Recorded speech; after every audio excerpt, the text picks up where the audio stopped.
tout d'abord, je voudrais vous remercier pour cette invitation. Ça va me permettre de vous montrer, même si vous connaissez un peu le travail des IUN, de vous montrer aussi un autre versant peut-être du métier, celui des IUN, qui peuvent aussi lancer des expérimentations actions. Donc je vous présenterai ce qu'est cette expérimentation en 3 temps, à la fois l'historique, c'est-à-dire comment évolue cette idée d'expérimentation action, les modalités mises en œuvre et puis les résultats. Mais avant, j'aimerais juste en préambule insister sur le fait qu'il est important que nous croyions tous en une forme d'intelligence collective, quels que soient les costumes que nous endossons. Et je dirais que celui que vous avez a une grande force, c'est l'indépendance, la liberté de parole. Et je crois que dans des instances comme le Conseil d'école, les CDEN, faire entendre votre voix aide aussi, d'une certaine façon, le système éducatif à prendre du recul, je pense, quand on n'arrive plus à prendre de la hauteur.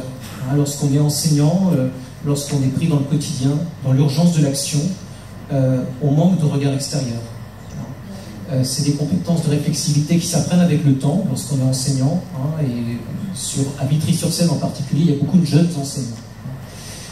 Et donc, il faut de nombreuses années pour faire un enseignant compétent, qui est capable de réflexivité, de mettre les choses à distance. Et je crois que le rôle des TDEN, c'est aussi peut-être d'aider parfois les écoles à prendre un peu de hauteur et de recul sur certaines situations, comme l'a rappelé Eddy Caldy en introduction. Donc, osez donner votre point de vue sur toutes les situations. Je crois que c'est vraiment dans l'art de la conversation qu'on peut évoluer et avancer collectivement. Je pense à Montaigne, notamment, hein, qui glorifiait l'art de converser à Sceaux et à Gambade. Peu importe les contradictions, peu importe les conflits, je crois que parfois les conflits sont nécessaires. Parfois, ça n'est qu'une étape. Souvent, on pense que le conflit est une fin, alors que parfois, ça n'est qu'un début. Donc, il faut que nous apprenions et que nous dépassions effectivement les clivages partisans et qu'on célèbre en fait nos capacités à penser et à réfléchir ensemble. Voilà. Et vous verrez que l'expérimentation-action que je vais vous présenter se situe un peu dans cette lignée, c'est-à-dire comment, malgré le rôle de l'IUN, malgré les difficultés sociales, eh bien, on peut arriver collectivement à bâtir un projet commun soutenu par des valeurs fondamentales que sont la liberté, l'égalité, la fraternité, la laïcité, la démocratie, qui sont pour moi les 5 piliers de notre République. Alors, quand j'arrive en 2014, en tant qu'inspecteur de l'éducation nationale à Vitry-sur-Seine, hein, donc milieu urbain, dans la banlieue parisienne, on reçoit en même temps les résultats des évaluations PISA. Vous savez, donc il y a eu le choc PISA en Allemagne, et d'une certaine manière, on a eu le choc PISA aussi en France. Et à l'époque, Najat Vallaud-Belkacem déclarait « Notre pays ne donne pas les mêmes chances de réussite à tous ses élèves. Les inégalités sociales se transforment et s'aggravent en inégalités scolaires. » Depuis 2002, le poids de l'origine sociale sur les performances des élèves de 15 ans a augmenté de 33%. La France est le pays européen le plus affecté par le déterminisme social, qui ne se traduit pas seulement par une perte de chance pour certains élèves, mais par une dégradation du niveau de tous les élèves, y compris les meilleurs. Ce constat, aujourd'hui tristement consensuel, met en cause la place et le rôle de l'école publique, qui porte la promesse républicaine d'égalité. Et dernièrement, le nouveau ministre Blanquer le dit dans certains articles de journaux, il existe des différences sociales et l'inégalité des chances, et c'est tout notre travail de compenser ces disparités par des politiques d'éducation et de jeunesse. Quelles que soient finalement les gouvernances, le constat est terrible et amer, mais il y a une forme de mécanisme de reproduction sociale dans l'école, hein, et il est bel et bien en œuvre. Et toutes les statistiques, les évaluations internationales que nous avons nous pointent clairement, hein, c'est-à-dire qu'entre 2003 et 2015, eh bien nous sommes, alors que nous étions dans le peloton des pays de l'OCDE, nous nous retrouvons maintenant clairement les derniers en termes d'écart type, c'est-à-dire, si on regarde les coefficients socio-professionnels, eh bien nous sommes le pays qui réussit le moins, entre guillemets, à favoriser la réussite des élèves qui sont les plus fragiles. En même temps, ces évaluations doivent nous servir à établir, je dirais, des axes de travail. Les axes de travail sont clairs finalement, et c'est cette question qui doit nous tenir au cœur, c'est comment favoriser la réussite finalement des élèves les plus fragiles. C'est celle-là la vraie question. C'est-à-dire que dès lors qu'on aura une politique publique qui favorisera la progression de ces élèves-là, les progrès de ces élèves, eh bien l'écart se réduira. Et nous arriverons à partager peut-être plus facilement des valeurs communes et des convictions à l'école de la République. Alors lorsque j'arrive en 2014 et que j'entends ces statistiques, évidemment, lorsqu'on est inspecteur de l'éducation nationale, on commence par essayer d'apprendre à connaître son territoire. Et on se demande évidemment s'il existe à Vitry-sur-Seine un territoire perdu par la République, comme aime malheureusement à le rappeler Jean-Paul Delahaye. Et quand on parle de territoire perdu par la République, on pense au territoire d'éducation prioritaire, parce qu'il n'y a quasiment plus dans certains territoires de mixité sociale, mais également au territoire favorisé, par exemple le 16e arrondissement. Quand le 16e arrondissement refuse, ou quand certaines communes refusent la construction de HLM, il y a bien pour moi une perdition de la République. C'est-à-dire qu'on ne veut plus, on n'accepte plus, il y a un repli sur soi et on n'accepte plus la mixité sociale. Donc on se pose beaucoup de questions, on se demande comment partage-t-on une nouvelle citoyenneté avec les familles qui vivent dans la grande pauvreté. Je vous invite à lire le rapport de Jean-Paul Delahaye sur la grande pauvreté et la réussite scolaire, qui montre combien c'est compliqué, quel est le parcours du combattant pour ces élèves qui arrivent à l'école avec, pour certains d'entre eux, des conflits de loyauté tels qu'ils ne peuvent entrer dans les apprentissages. Comment en fait réussir à faire du commun. On parle de culture commune, on parle de communauté éducative, mais comment créer une communauté éducative? Certes, c'est dans le code de l'éducation, mais une communauté, ça rassemble des gens qui veulent partager des valeurs communes. Et si on ne connaît pas ces valeurs communes, on ne peut pas les partager. Donc, à Vitry-sur-Seine, du point de vue des familles, quelle légitimité a encore l'école? Certains parents viennent me voir et me disent « mais comment se fait-il qu'il y ait si peu de mixité dans notre école ?» Il y a des territoires qui sont clairement ségrégés. Alors voilà le territoire tel que je le découvre en 2014. Donc en bleu, ce sont les écoles en éducation prioritaire, en REP, et il y a une seule école, un seul groupe scolaire en jaune. Donc quand je dis que c'est majoritairement, en fait c'est quasiment la totalité, c'est 90% des groupes scolaires qui sont en éducation prioritaire, et pourtant les flèches pointent le centre-ville. Donc lorsqu'on dit que les écoles de centre-ville en banlieue parisienne sont favorisées, voici un parfait contre-exemple de territoires qui sont en difficulté, puisque vous savez qu'en éducation prioritaire, la carte de l'éducation prioritaire a été définie notamment en fonction du nombre d'élèves boursiers, des CSP et tout un tas d'autres indicateurs. Les statistiques, eh bien, c'est un chômeur sur deux, et ce que je vois en 2014, c'est qu'il y a une progression de la pauvreté sur le territoire. Donc je vous épargne les chiffres, mais on voit très très bien qu'il y a très peu de cadres, très peu de cadres moyens, et de plus en plus d'ouvriers inactifs, quasiment sur deux. Alors, lorsque on arrive sur un territoire, on essaie de trouver des solutions dans les textes officiels, dans les rapports de l'inspection générale, et puis là, comme l'a rappelé la collègue de la FCPE, en fait, on se rend compte que le système éducatif est volontariste sur cette question-là. C'est-à-dire qu'effectivement, depuis 2006, l'ensemble des rapports de l'inspection générale pointent que c'est au système éducatif français d'aller vers les familles. C'est-à-dire que tous les rapports, que ce soit celui sur la grande pauvreté, que ce soit celui sur l'école maternelle ou le rôle et mission des parents, tous disent dans les préconisations que c'est à l'éducation nationale, aux enseignants d'aller vers les parents. Et pourtant, parfois, lorsque je regarde même à Vitry-sur-Seine, lorsque j'arrive en 2014, j'ai l'impression parfois que certaines écoles se comportent comme sous la Troisième République, du temps de Jules Ferry, où il s'agissait effectivement de retirer les enfants des familles pour leur instituer la nation et la langue française. Autrement dit, il y a un chantier énorme sur comment former aussi les enseignants. Et quand on parle de parentalité, je crois qu'il ne faut pas se tromper, il ne s'agit pas d'éduquer les parents, mais simplement de travailler sur la relation avec les parents. Et d'ailleurs, dans le dernier référentiel du professeur des écoles, il y a un nouvel item qui s'appelle « Coopérer avec les parents d'élèves ». Coopérer avec les parents d'élèves, c'est pas simplement les informer avec un cahier de correspondance. Coopérer, ça veut dire travailler avec. Donc il y a, je pense, aussi un besoin important de formation pour les professeurs des écoles pour comprendre que c'est aussi à eux et que maintenant ça fait partie de leur mission d'enseignant que de travailler avec eux. De dépasser les clivages ou les représentations culturelles que l'on peut avoir sur les familles. Donc, le cadre réglementaire le prévoit et l'encourage. Je me dis que c'est peut-être l'occasion de lancer l'action expérimentation-action. Dans le même temps, les études montrent également que la coéducation est un des leviers pour favoriser le climat scolaire. À Vitry-sur-Seine, je reçois beaucoup de signalements d'incidents en milieu scolaire, des informations préoccupantes, enfin tout ce qui va avec le milieu social. Et donc, forcément, il y a des conflits dans les écoles. Quand les familles arrivent aux portes de l'école, c'est souvent le sas de décompression pour certaines familles qui sortent de chez elles, et ça explose aux portes de l'école, sur un enseignant, sur la directrice d'école, et ça remonte en circonscription auprès de l'IUN.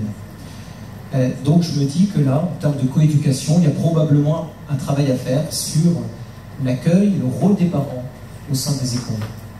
Comment réussir finalement à créer une coopération, une alliance éducative avec eux. Quand je regarde à Vitry-sur-Seine les données, en fait, malheureusement, je vois que ça rejoint les constats de l'inspection générale. C'est-à-dire que les dispositifs nationaux volontaristes du ministère, qui s'appellent notamment la mallette des parents, ou ouvrir l'école aux parents pour la réussite des enfants, n'existent pas, alors qu'on est en éducation prioritaire. Ça signifie que mes collègues précédents n'ont pas réussi à impulser ces dispositifs nationaux. De même, je remarque qu'il y a une très faible participation des parents aux élections des représentants de parents d'élèves. Mais forcément, quand on ne connaît pas les codes, et qu'on ne sait même pas qu'on a le droit de vote, on ne va pas voter. Et puis des pratiques très limitées de communication envers les parents, c'est-à-dire pour cahier de correspondance, bien sûr, ça date du 19e siècle quand même, peut-être une modalité à faire évoluer, la réunion de rentrée, certes, la réunion pour les bilans d'évaluation, éventuellement lorsqu'il y a une classe de découverte, une fête de fin d'année, ou lorsqu'il y a des difficultés avec les enfants. En somme, je remarque que dans la relation avec les familles, finalement, les relations se cristallisent beaucoup autour de tensions. Que ce soit sur les résultats des élèves, on rencontre les parents quand ils ont de mauvais résultats, ou lorsqu'ils ont une attitude qui ne concorde pas, qui ne va pas. Je vois beaucoup les parents à Vitry-sur-Seine aussi à la rentrée pour la carte scolaire, avec la FCPE d'ailleurs, quand il s'agit d'ouvrir ou de fermer les classes, donc c'est encore des moments de tension. Sur les rythmes scolaires, puisqu'il y a eu de nouveau un retour en arrière sur le rythme scolaire à Vitry, donc deux nouvelles tensions, puis se sont ajoutés les attentats avec Vigipirate, où on a demandé parfois aux écoles de fermer les portes ou de contrôler les accès, donc ça a compliqué aussi la communication avec certains parents.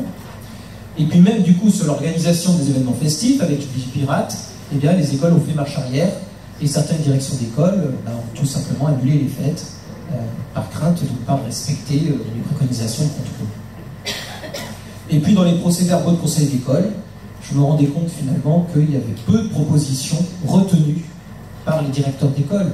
C'est-à-dire que lorsque les fédérations de parents proposent une action, un projet pédagogique, une idée de projet, et bien finalement ça n'est pas retenu par l'école, quasiment rien. Alors ça c'était les taux de participation aux élections qui étaient en baisse. Lorsque je suis arrivé, c'est tout ce qui est en rouge. Et donc, évidemment, lorsqu'on constate cela, on se dit, il faut réagir, il faut essayer de faire quelque chose. Donc, il y avait deux possibilités.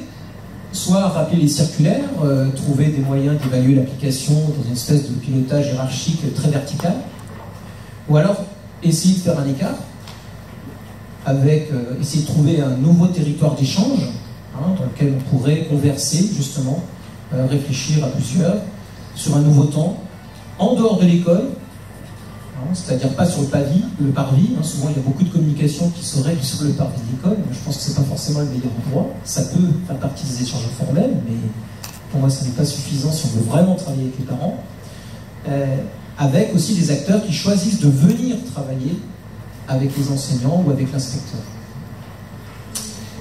Alors, j'ai choisi plutôt une stratégie horizontale, et comme il fallait mettre les parents au centre du système, c'est pour ça que j'ai appelé en fait cette expérimentation-action les parentales, pour que tous les parents puissent comprendre que cet espace, ce lieu, leur est destiné avant tout. Et ensuite, autour de ces parents d'élèves, j'invite les directions d'école, les professeurs des écoles, moi, mon personnel de circonscription, les conseillers pédagogiques, les coordonnateurs REP, à venir nous rejoindre. Il peut y avoir également les partenaires du territoire, du quartier, les centres sociaux par exemple, le service promo-santé de la ville, ou le personnel communal, comme les animateurs des centres de quartier. Donc j'invite, sur la base du volontariat, les gens à venir nous rejoindre. Alors comment ça s'organise? Très simplement, en fait, je demande à la mairie de nous prêter un lieu qui ne soit pas forcément une école en particulier, ça peut être un réfectoire, ça peut être un centre social de quartier. Et puis on se réunit donc une fois par période le samedi matin, durant 3h, 3h30, donc une période c'est entre chaque vacances scolaires. Et finalement sur l'année, ça fait à peu près 15 heures de travail minimum avec les représentants des parents d'élèves sur des actions qui sont ciblées par les parents, par les représentants des parents d'élèves. Et donc les invitations à chaque fois sont envoyées à tous les enseignants, les directions d'école, les représentants de tout mon territoire. Donc il y a 200 mails qui partent. Et puis donc on fait dans un premier temps un accueil classique café. Alors cet accueil café, il a une fonction, bien sûr c'est la convivialité, mais c'est aussi pour préparer un espace où les gens vont pouvoir laisser l'intérêt particulier aux portes du travail en atelier. On a souvent reproché aux représentants des parents d'élèves de n'être là que pour leur propre intérêt personnel. C'est-à-dire, on est représentant de parents d'élèves parce qu'on connaît les codes du système et puis qu'on veut, finalement, on pense à son bambin, et c'est souvent ce qui est reproché, en tout cas par le corps enseignant, ce qui n'est pas une réalité. Vous voyez qu'il faut dépasser les représentations.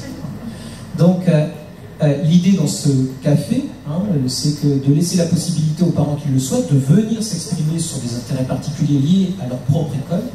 Mais une fois cet accueil café dépassé, eh bien on tombe sur l'intérêt général, sur l'intérêt collectif. Et l'idée, c'est de mutualiser les bonnes pratiques qui existent dans chacune des écoles du territoire.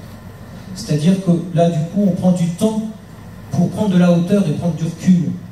Et aussi valoriser les actions, les solutions qui ont été trouvées dans une école et qui peuvent être partagées dans d'autres. C'est ça que j'appelle l'intelligence collective.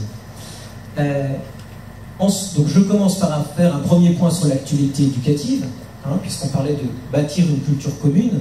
La culture commune, c'est pas celle diffusée par BFM TV, ou par TF1, ou par France 2. Je dis ça de manière un peu ironique, mais les parents ont souvent que cette seule source d'information. Et lorsqu'on n'a pas de recul, on prend tout pour argent comptant. Donc l'idée, c'est aussi de mettre en perspective ce qu'ils ont pu entendre sur les ondes de radio ou à la télévision, et puis j'accepte aussi de faire le pitching ball, comme tout à l'heure sur la carte scolaire. Mais je dirais que ça fait partie du jeu démocratique. C'est comme ça. Là, pour revenir sur la carte scolaire, c'est vrai qu'il y a des propositions de fermeture, mais en même temps, rien n'est encore acté. C'est le temps du dialogue social, ce qu'on appelle le dialogue social. Il va y avoir des audiences sur les départements. Et heureusement qu'il y a cela. Heureusement qu'il y a ces débats-là. Parce qu'on a besoin de ces regards croisés. Tant que ça n'est pas acté, on discute, on débat. Donc, je fais un point là-dessus à chaque fois, pendant une demi-heure. J'explique comment fonctionne le système éducatif pour que tous les représentants d'élèves puissent ensuite le diffuser autour d'eux. Parce que sinon, ils n'auront pas d'adhérents. S'ils ne savent pas comment fonctionne le système, je ne vois pas comment ils vont pouvoir constituer leur association. Alors, s'ils sont dans une fédération, ils ont peut-être des formations en interne, je ne sais pas, à la FCPE, mais à Vitry-sur-Seine, il n'y a pas de fédération dans toutes les écoles très très loin de là. On manque de représentants. Il n'est pas rare qu'à chaque élection, on aille chercher des bénévoles, des volontaires, que les directeurs aillent piocher dans les parents. Et à la fin, donc, une fois que j'ai présenté l'actualité, on se met en atelier autour de thématiques choisies par les représentants des parents d'élèves. Autour de thématiques sur les rôles et missions des représentants, ou sur des actions, tout simplement. Il y avait des problématiques, comment continuer à organiser les fêtes d'école dans le cadre du plan Logipirate, puisqu'il y avait des écoles qui avaient arrêté, certaines écoles avaient trouvé des solutions, et c'était un espace pour mutualiser cela. Je vous montrerai quelques actions. Et donc on fait un travail en atelier ensuite d'une heure 30, 2 heures. Voilà. Les parents ont, et les différents acteurs qui sont là, ont une espèce de fiche gabarit, là, comme celle-ci, dans laquelle on définit les objectifs. Donc c'est assez, c'est une grille, c'est un outil, ça n'est qu'un outil, mais il n'est pas imposé. C'est pas moi qui c'est une base de travail, on n'est pas obligé de remplir toutes les cases, bien entendu, c'est très souple, mais c'est pour avoir des invariants de réflexion. Et puis voilà maintenant donc des exemples de fiches actions qui ont été produites par les parents et avec les parents. Donc là, la fiche action, bah, c'est celle dont je vous parlais, organiser un moment festif dans l'école.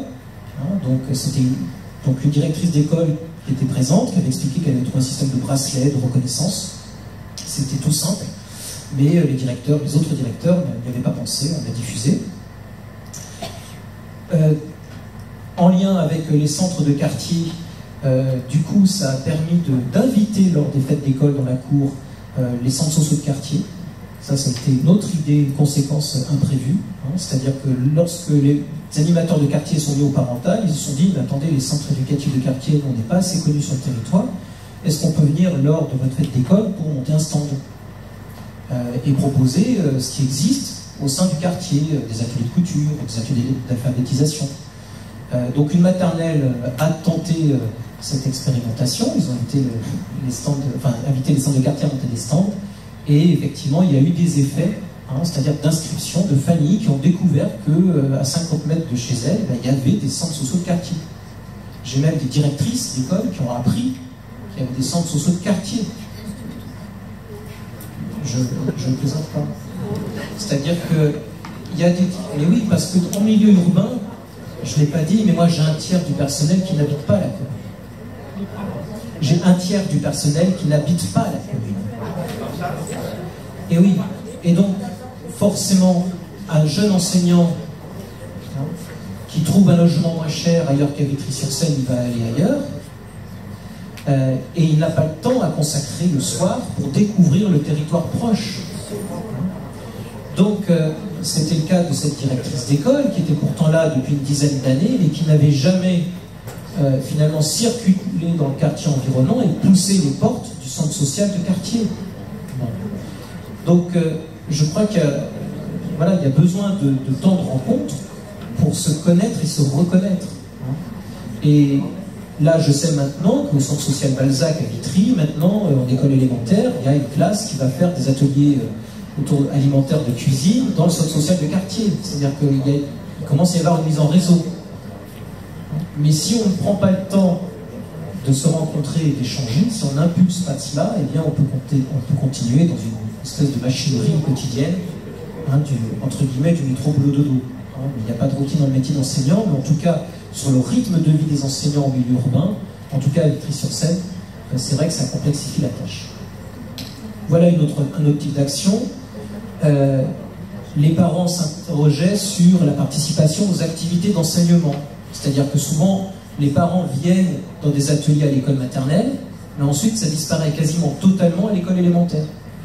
Donc ils se disaient, monsieur l'inspecteur, comment ça se fait? On peut faire des ateliers cuisine en maternelle, mais en élémentaire c'est possible ou pas? Ils pensaient que réglementairement c'était pas possible, parce qu'on n'est sollicité que sur des sorties scolaires, pour l'accompagnement. Donc j'ai rappelé que c'est tout à fait possible sous certaines conditions. Ça nous a permis de parler du voile et de la laïcité, parce que certaines familles, certaines mamans sont voilées, donc elles ne savaient pas quelle était la réglementation. Donc on l'a rappelé. Voilà donc une autre fiche action. Ici, alors ça c'était intéressant, c'était justement une proposition des parents d'élèves, de dire, bah, écoutez, les jeunes enseignants, ils arrivent à Vitry, mais ils ne connaissent pas le territoire. Est-ce qu'on ne pourrait pas organiser une visite de quartier, monsieur l'inspecteur, avec les enseignants qui viennent d'être nouvellement nommés dans l'école? Et donc, ça c'était l'an dernier. J'ai trouvé que c'était une très bonne idée. Et donc, on l'a inscrit au plan de formation des enseignants. Et donc, on a une vingtaine d'enseignants cette année qui ont pu visiter le quartier pour comprendre le milieu dans lequel vivent les élèves. C'est aussi comme ça, je pense qu'on peut combler et dépasser les représentations, et puis combler le déficit de mixité sociale, c'est-à-dire comment un enseignant, acteur social, peut aussi traverser un territoire proche, un quartier, pour mieux le connaître, et connaître surtout la vie de ses élèves. Ça joue sur les apprentissages, de savoir qu'il y a certains élèves qui vont peut-être aux ateliers éducatifs le soir, ou pas du tout, qui rentrent chez eux et ils n'ont personne pour faire les devoirs. C'est aussi ça, les inégalités sociales. Ça joue sur les inégalités scolaires. Donc, les enseignants, cette année, ont pu, comme cela, faire connaissance des centres de quartier et comprendre un peu, et voir que finalement, il y avait une vie. Parce que souvent, Les jeunes enseignants qui viennent de province et qui passent le concours supplémentaire de l'Académie de Créteil se disent « Oh là, je suis à Créteil, je suis à Vitry, c'est la catastrophe ». Alors qu'en fait, pas du tout. Il y a évidemment de la vie dans les quartiers, dans les centres sociaux aussi, il y a des ateliers de couture, il y a des ateliers des jeux éducatifs, il y a toute une vie. Hein, donc voilà, c'est aussi travailler la représentation que peuvent avoir les enseignants du milieu de vie des enfants. Organiser une intervention de prévention, donc là c'était une association de parents d'élèves, c'était l'APE qui a décidé d'inviter un juge pour enfants pour travailler sur la notion du harcèlement. Donc elle a organisé comme ça un événement le soir, et donc elle a rédigé cette fiche pour pouvoir la partager avec les autres fédérations de parents d'élèves pour qu'ils l'organisent dans d'autres quartiers. Là c'était une fiche action sur comment préparer les prochaines élections de représentants de parents d'élèves. Puisqu'on avait des taux très bas, l'idée c'était de trouver un moyen de faire remonter les taux. Mais faire remonter les taux pour faire remonter les taux, ça n'a pas trop de sens. C'est pour faire juste du chiffre, ça n'a aucun intérêt. Et donc, dans un atelier, il y avait un animateur de quartier avec une maman d'élèves qui se disait « Mais pourquoi on ne fabriquerait pas une carte d'électeur pour les élèves ?» Alors je dis « Oui, c'est pas... » Alors je dis « Oui, effectivement, ça pourrait être intéressant. » Donc, on est parti sur cette idée-là, de se dire, on va créer une carte d'électeur dès que l'enfant rentre au CP. C'est dans le cadre d'une séquence pédagogique, l'enfant va construire une carte d'électeur pour ses parents, pour qu'il puisse ensuite aller voter aux élections de représentants de parents d'élèves. Donc, et cette carte suit l'enfant du CP au CM2. Ce qui fait que l'enfant, là c'est un peu le rôle du guide correspondance, sauf que c'est la carte d'électeur. Hein. La carte d'électeur conçue par l'enfant dans le cadre d'une séquence pédagogique sur le vote, sur les symboles de la République. Hein, donc les conseillers pédagogiques ont construit la séquence pédagogique, on l'a envoyée dans les écoles qui ont souhaité tester cette idée. Les enfants ont fabriqué leur carte voilà, pour leurs parents, et ils ont servi finalement de médiation auprès de leurs parents pour leur dire « Mais maman, papa, il faut que vous alliez voter ». Et donc là, on a découvert que les familles d'origine étrangère ne savaient pas qu'elles avaient le droit de vote. Parce qu'il y avait un amalgame, hein, c'est-à-dire qu'étant d'origine étrangère, vu qu'elles n'ont pas le droit de vote aux élections représentatives nationales ou communales, elles pensaient qu'elles n'avaient pas le droit de vote dans les écoles. Ce qui est tout à fait logique, hein, si on s'arrête au droit de vote. Et donc, effectivement, ce qu'on a constaté, c'est que dans les classes de cycle 3, hein, CM1, CM2, qui avaient mis en place cette séquence pédagogique, et bien évidemment, les gens sont venus, se sont mobilisés, et les taux ont monté. Et en même temps, ça a permis aux élèves de travailler sur les symboles de la République, ce que c'est que le droit de vote, comment on peut exprimer son idée, avoir un représentant, etc. Certains se sont servis aussi de la séquence pour, du coup, élire des délégués de classe. Hein, dans des écoles où ça n'existe pas. Ils se sont servis des isoloirs. Donc ça a eu des effets un peu inattendus, mais qui étaient positifs. Alors ça, c'est une autre action, présentation des activités de la structure Espace Lémonis, ça j'en ai déjà parlé, c'est le centre de quartier qui vient à la fête de l'école. Voilà, ça c'est la fiche pédagogique sur le droit de vote. Hein, venez voter à l'école, c'était la séquence pédagogique qui est en ligne sur le site de la circonscription, qui est téléchargeable. Et donc voilà, donc ça c'est le travail qu'ont fait les élèves en classe. Hein, donc ils ont fait une séquence pédagogique sur le vote en pratique, qu'est-ce que c'est que de voter, pour qu'ils puissent ensuite expliciter à leurs parents qui n'ont pas les codes scolaires. Voilà une photographie de carte faite par un enfant avec les symboles de la République, les isoloirs, on les voit voter. Et donc en vert, voilà, ça ce sont les taux de participation aux élections. Donc ça en orange l'année d'avant, et puis en vert l'année d'après. Donc ça veut dire que ça fonctionne. Voilà. Et celles qui ont utilisé les séquences pédagogiques sont entourées en rouge, et c'est celles qui ont les sauts les plus déterminants dans les taux de participation. Ce qui veut dire sur des contenus pédagogiques cohérents, qui ont du sens pour les enfants, hein, et qu'ils sont capables de l'expliciter aux parents, eh bien on arrive à créer du réseau et des résultats. Voilà. Alors, le bas blesse dans les parentales, c'est la présence des enseignants. Eh bien oui. C'est-à-dire que ce que j'ai remarqué en 2 ans, oui parce que je ne l'ai pas dit, mais en fait c'est le samedi matin. Et il y avait 2 possibilités, soit je comptais sur les heures de service des enseignants, sur les 18 heures de formation, soit je m'appuyais sur mon engagement citoyen un peu utopiste, en me disant ils viendront, l'idée leur plaira. C'est un peu ça. Voilà. Mais je partais là-dessus parce que en audience syndicale, ils sont là très tard le soir aussi. C'est-à-dire qu'ils sont capables de trouver du temps pour certains combats. Voilà. Mais pas celui-ci visiblement. Alors par contre, le point positif, c'est que j'avais quand même des directions d'école qui étaient là.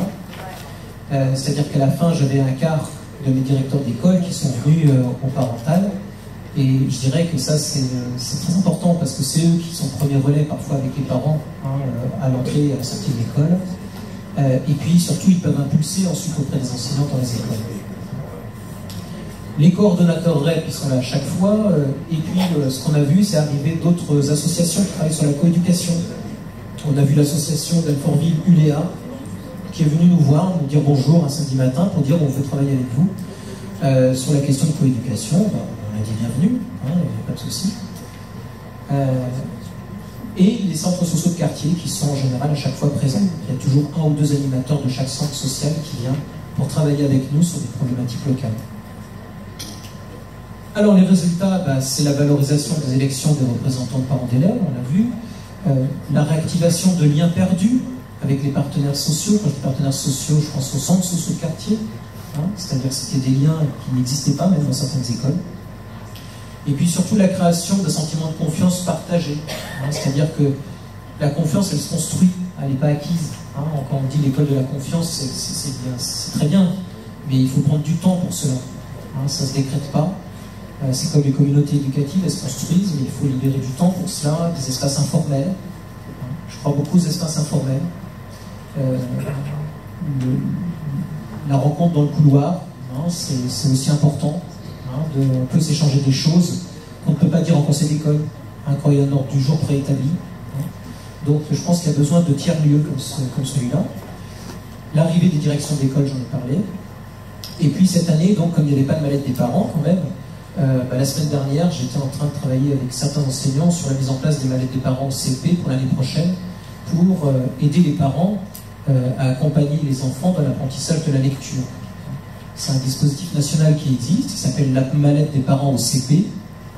Et c'est vrai que l'an prochain, avec les CP 12, ou 13, 14, ou 15, j'espère pas 15, eh bien je pense que ça pourrait être intéressant, c'est peut-être une belle occasion d'impliquer les parents à l'école sur le travail qu'ils pourraient faire avec leur enfant. La mallette des parents, c'est une mallette dans laquelle il y a 3 débats, notamment sur le bien-être à l'école et comment apprendre aux enfants à lire à la maison, comment les aider. C'est à destination des familles. Ça implique le directeur d'école et puis les enseignants de CP. Ça peut être une idée dans le cadre d'un projet d'école, par exemple. Ça peut être proposé, ça. C'est un dispositif qui existe clé en main. Il est téléchargeable d'ailleurs sur le site de l'ONICEP, intégralement.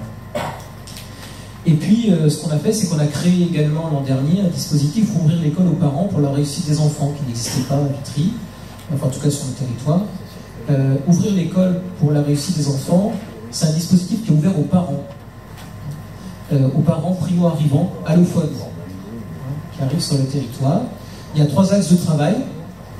Un axe sur un travail autour de l'alphabétisation, un travail sur les valeurs de la République et un travail sur quelles sont les attentes de l'école.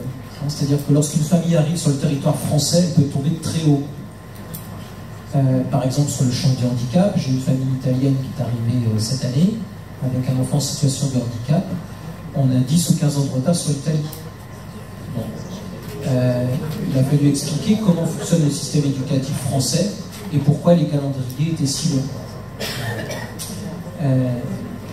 Alors heureusement, elle maîtrisait la langue française, mais si elle ne maîtrisait que la langue italienne, ça aurait été quand même très compliqué. Donc il y a ce type de dispositif pour les parents allophones qu'il est intéressant de développer également.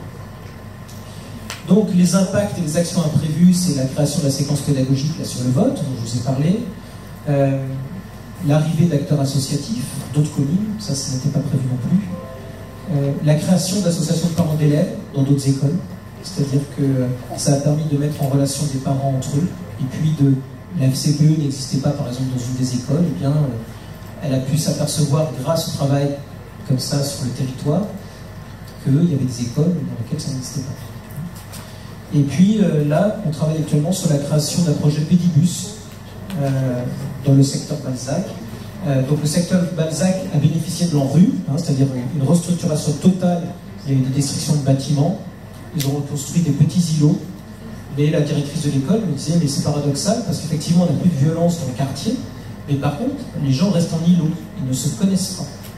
Et donc on s'est dit que peut-être qu'avec le pédibus, donc le pédibus vous savez c'est l'équivalent du covoiturage pour les piétons, c'est-à-dire que on fait des rangs d'enfants accompagnés par les parents qui vont à l'école, et donc on va essayer de créer des stations dans le quartier pour mettre en réseau finalement, grâce à ce pédibus, les familles entre elles.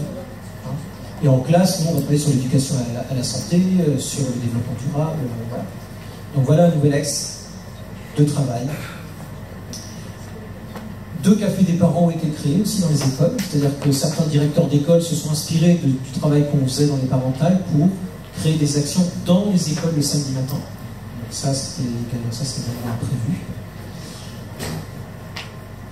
Et quand je dis que les enseignants ne sont pas là au parental, ils ne sont pas là au parental, mais par contre, ce qu'ils ont fait, c'est qu'ils ont créé des goûters pédagogiques dans les écoles maternelles, c'est-à-dire qu'ils ouvrent leur classe le soir aux parents pour travailler autour de jeux avec les familles qui viennent d'arriver dans l'école.